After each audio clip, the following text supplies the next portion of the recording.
It's 3 in the morning, and there's a voice in your head running through everything you did wrong today, everything you should have said differently, every way you don't measure up. You tried positive affirmations. You've tried gratitude journals. You've tried telling yourself you're enough. But that voice keeps coming back, doesn't it? Because you're trying to convince a prosecutor with evidence, when what you actually need to do is question their jurisdiction. What if that voice has no right to judge you in the first place? Before we go deeper, if you're someone who's tired of surface-level advice that doesn't actually work, if you want real philosophical wisdom that respects your intelligence, hit that subscribe button. And if anything I share today resonates with you, leave a comment letting me know which insight hit hardest. That helps me understand what matters most to you. And go ahead and hit that like button because it helps this reach someone else who's lying awake at 3 in the morning wondering why they can't fix themselves. All right, let's begin. You've tried everything, haven't you? The affirmations in the mirror, the vision boards on Pinterest, the manifestation journals from Target, the meditation apps that promise to rewire your brain in 10 minutes a day, the gratitude practices where you list 3 good things before bed. You've repeated "I am enough" so many times the words have lost all meaning. You've visualized your best life. You try to think positive, and maybe it works for a few days, maybe even a few weeks. But then something happens. Someone criticizes you at work. You make a mistake. You face rejection from someone you cared about. And that old voice comes rushing back. The doubt, the shame, the fear, the absolute certainty that you're fundamentally flawed. And you start to wonder, am I just broken? Is my brain wired wrong? Am I one of those people positive thinking just doesn't work for? Here's what nobody tells you. You're not failing at positive thinking. Positive thinking is failing you because it's based on a fundamental misunderstanding of what your subconscious mind is and how it actually works. Most advice treats your subconscious like a computer you can reprogram with better code. Just input enough positive statements, and eventually the program will run differently. But I'm going to show you something completely different. Your subconscious is more like an ancient guardian that's been protecting you since childhood. And until you understand what it's protecting you from and why, no amount of positive affirmations will change anything. You don't need to train your subconscious to be positive. You need to understand the logic of its current negativity, honor the protection it's trying to provide, and then renegotiate the terms of your safety. Let me tell you about someone I once knew. Exceptionally intelligent, deeply ambitious, the kind of person who seemed destined for success. But she could not stop sabotaging herself. Every single time she got close to a breakthrough, she'd make a strange decision that undermined everything. She'd miss an important deadline. She'd say something inappropriate in a crucial meeting. She'd ghost a mentor who was trying to help her. A pattern so consistent it seemed almost intentional. And she tried everything the positive thinking industry sells. She had sticky notes all over her apartment. I deserve success. I am capable. I am worthy of my dreams. She visualized herself accepting awards, leading teams, making an impact. She tried it all. Nothing worked until we asked a different question. Not how do I train myself to be positive, but what is my subconscious trying to protect me from by keeping me small? And the answer, when it finally emerged, was devastating in its simplicity. Success meant visibility, and visibility meant danger. She'd grown up in a household where being noticed meant being criticized, where standing out meant becoming a target for her mother's jealousy and her father's rage. Any achievement was met with either dismissive indifference or active sabotage. So her subconscious, in its infinite protective wisdom, learned a simple equation.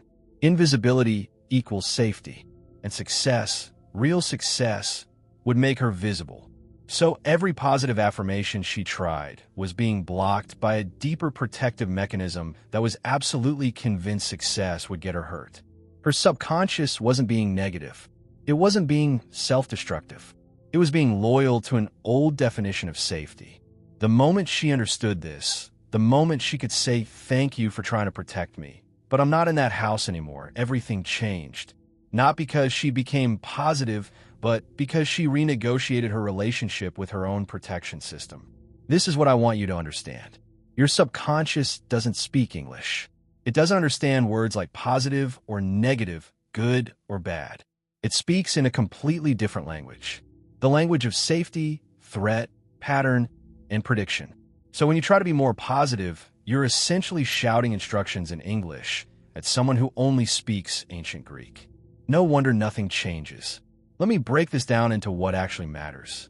First principle, your subconscious speaks in patterns, not words. This is why affirmations alone will never work. Think about it. You can stand in front of your bathroom mirror every morning and say, I am confident. I am confident. I am confident.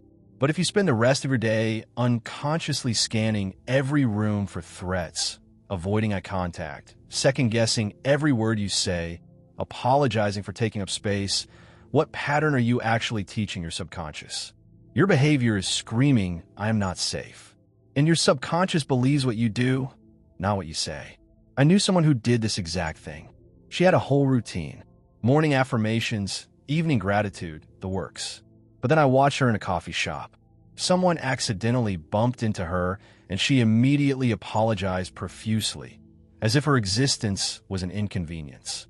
Someone complimented her shirt, and she deflected, said, oh, this old thing, I got on sale. Her body language was contracted, protective, small, and her subconscious was taking notes. It was learning through her actual behavior that the world is not safe, that she needs to stay small to avoid being hurt. No affirmation could compete with that lived experience. So the first shift is this. Instead of telling yourself positive things, you need to start behaving in ways that demonstrate new beliefs. Small, concrete actions. If you want your subconscious to believe you're worthy of respect, stop apologizing for things that aren't your fault. If you want it to believe you're safe, to be visible, share one small thing you're proud of instead of deflecting compliments. Your subconscious is watching what you do. Teach it through action, not repetition.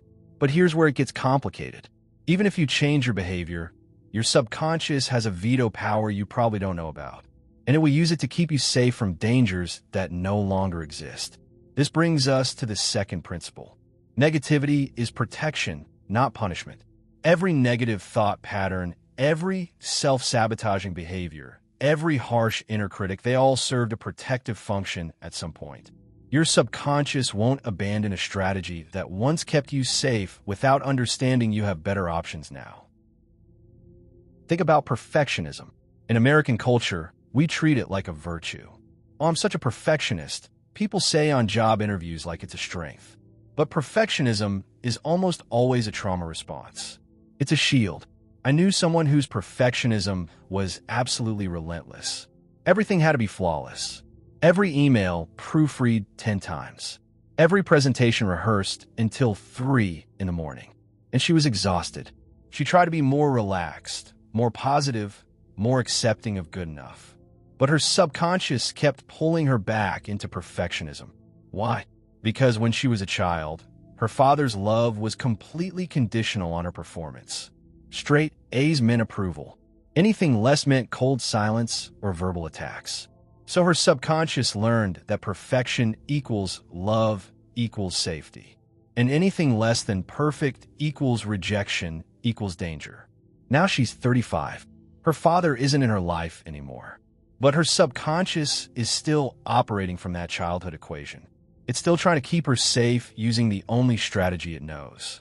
And you can't just affirm your way out of that. You have to do something deeper. You have to trace the pattern back to its protective origin and ask, what threat was this originally designed to protect me from? Is that threat still real today? When she finally understood that her perfectionism wasn't a personality flaw, but a traumatized child's survival strategy, everything shifted. She could look at that harsh inner voice driving her toward impossible standards and say, I see you. I know you're trying to keep me safe from my father's rejection, but he's not here anymore. And the people in my life now don't require perfection to offer love. She wasn't fighting herself anymore. She was having a conversation. This is the intelligence behind your inner critic. It's not punishing you. It's trying to protect you from something that hurt you once. Maybe your anxiety is protecting you from the unpredictability you experienced as a child. Maybe your self-doubt is protecting you from the disappointment of trying and failing like you did before. Maybe your need to control everything is protecting you from the chaos you once lived in. Your subconscious has reasons, and until you understand those reasons, you'll keep trying to eliminate symptoms while the root cause remains untouched. Now here's the third principle, and this is where most people get stuck. The subconscious speaks in feelings and sensations, not concepts. This is why you can understand something intellectually but still feel it emotionally in a completely different way. You can know, logically, rationally, that you're lovable. You can have all the evidence, people who care about you, relationships that prove it. But if your body tenses up when someone gets close, if your chest gets tight when someone says I love you, if you feel the urge to run when intimacy deepens, that's your subconscious speaking. And it's saying something your conscious mind doesn't agree with. I watched this happen with someone who had done years of therapy. She could articulate beautifully why she deserved love. She understood her attachment patterns. She knew her worth intellectually. But every time a relationship got serious, her body would revolt. Stomach aches, insomnia, a feeling of trapped panic. And she'd end the relationship before it could end her. Her conscious mind said love is safe. Her subconscious, stored in her nervous system, said love is danger. And the subconscious won every time because it speaks louder through sensation than the conscious mind ever can through thought. The shift here is learning to listen to your body. When you notice your chest tightening, instead of trying to think it away, you pause. You breathe. You ask, what is this tension trying to tell me? What old memory is being activated? What threat does my body think it's facing right now? You work with the sensation, not against it. You give your nervous system new experiences of safety. You show it, through repeated, gentle evidence, that this situation is different from the one that taught you to be afraid. This is somatic work, body-based healing. And it matters because your subconscious doesn't process abstract concepts like I am worthy. It processes embodied experiences like my shoulders relax when I'm around this person, or my breathing deepens when I allow myself to rest. You're not trying to convince your mind. You're trying to teach your body that it's safe to believe new things. And this brings us to the fourth principle, the one that ties everything together. Renegotiation, not reprogramming. You cannot override your subconscious with willpower or repetition. It's not a broken machine that needs fixing. It's an intelligent partner that needs updating. Your subconscious will resist any change it perceives as threatening. So the work is showing it that new patterns can be even safer than old ones. Think of it like this. Your subconscious made a contract with you a long time ago. It said, I will keep you safe by making you invisible or perfect or hyper-vigilant or emotionally distant, whatever the strategy was. And that contract worked. It got you through childhood. It protected you from real danger. But now you're not in that situation anymore. The problem is, your subconscious doesn't know that unless you show it. It's still operating from outdated threat assessments. So you have to renegotiate the contract. And here's how you do it. 3 steps. First, acknowledge the protection. You say to that part of yourself, I see what you've been doing. I understand you've been trying to keep me safe. Thank you. Second, you name what it was protecting you from. You were protecting me from my father's anger. You were protecting me from the bullying I experienced. You were protecting me from the abandonment I felt when my parents divorced. You make the old danger explicit. And third, you offer evidence of new safety. But that danger isn't here anymore. I'm an adult now. I have choices I didn't have then. I can leave situations that don't feel safe. I'm not trapped. And I can show you, through small experiments, that new ways of being can actually keep us safer than the old ways. This is what happened with the woman I mentioned earlier, the one terrified of visibility. She started renegotiating. She'd say to her subconscious, I know you learned that being seen means being attacked. That was true in my childhood home. My mother did punish me for outshining her. But I'm not in that home anymore. And I can show you that being seen in this context, with these people, in this career, actually creates more safety because it builds connection, opportunity, resources. Let's try in small doses and see what happens. And she did. Small experiments. She shared a professional win with a friend and watched that friend celebrate with her instead of tearing her down. She spoke up at a meeting and watched her ideas being respected instead of ridiculed. She let herself be visible on social media and watched support flow in instead of attacks. Each small experience became evidence, new data points for her subconscious to integrate. And slowly, gradually, her subconscious updated its threat assessment. Being visible became This is the work. less dangerous Not than forcing, staying small. not fighting, Not reprogramming, renegotiating, updating, showing your subconscious through lived experience that the world has changed since it first learned to protect you. And here's what happens when you approach it this way. Fifth principle, positivity becomes a byproduct, not a goal. This is the beautiful paradox. The more you chase positivity, the more it recedes. Because chasing it means you're still at war with the parts of yourself you've labeled negative. But when you stop trying to be positive and start understanding your protective patterns, something remarkable happens. Positivity emerges naturally as a side effect of feeling genuinely safer. I saw this with someone who gave up entirely on being positive. Just stop trying. Stopped the affirmations, stopped the forced gratitude, stopped beating herself up for negative thoughts. Instead, she got curious. Every time a negative thought appeared, she'd ask, "What are you protecting me from?" Every time she felt resistance, she'd pause and investigate instead of override. And slowly, over months, she started to feel different. Not because she was thinking positively, but because she was genuinely safer. She'd renegotiated old contracts. She'd updated threat assessments. She'd given her nervous system new experiences. And positivity, real optimism, the kind that isn't forced or fragile, started emerging on its own. Not because she trained herself into it, but because she no longer needed the negativity that was protecting her from dangers that had passed. This is what changes when you stop training and start listening. When you understand that your subconscious speaks in patterns, you stop wasting energy on affirmations and start paying attention to what your behavior is actually teaching. When you recognize that negativity is protection, you stop fighting yourself and start having compassion for the parts of you that are still trying to keep you safe from old dangers. When you learn to communicate through sensation and feeling, you bridge the gap between your conscious intentions and your unconscious beliefs.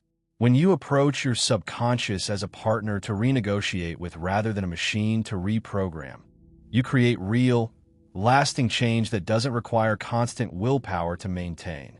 And when you let positivity be a byproduct rather than a goal, you finally experience the genuine peace that comes from no longer being at war with yourself. Your subconscious is not your enemy.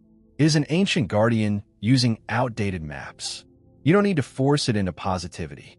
You need to show it that the danger has passed, that new patterns can be safe, that protection can take gentler forms. You are not broken. You are not negative. You are simply still operating from old instructions. And instructions can be updated when you speak the right language. For years, you've been told to train your subconscious mind to be positive, as if it were a disobedient pet or a malfunctioning machine. But your subconscious isn't either of those things. It's an intelligent, protective system that has kept you alive through everything you've experienced. It learned to be negative because negativity served you once. It learned to doubt because doubt protected you from disappointment. It learned to fear because fear kept you from danger. And now you're trying to eliminate these protections through sheer repetitive force, wondering why they keep coming back. But what if they keep coming back because you haven't shown your subconscious that it's safe to let them go? The work isn't about training. It's about translation, dialogue, renegotiation. It's about understanding the ancient language of protection and speaking it fluently enough to say, "Thank you. I see what you've done for me, but the danger you're protecting me from, it's not here anymore, and I could show you a new way to keep me safe." That's when everything changes. Not because you've become positive, but because you become free. If this perspective shifted something for you, if you felt even a small recognition that you've been fighting when you could have been listening, let me know in the comments. What protective pattern have you been trying to eliminate that might actually just need to be understood? And if you want more philosophy that treats you as intelligent, whole, and worthy of real answers instead of quick fixes, subscribe.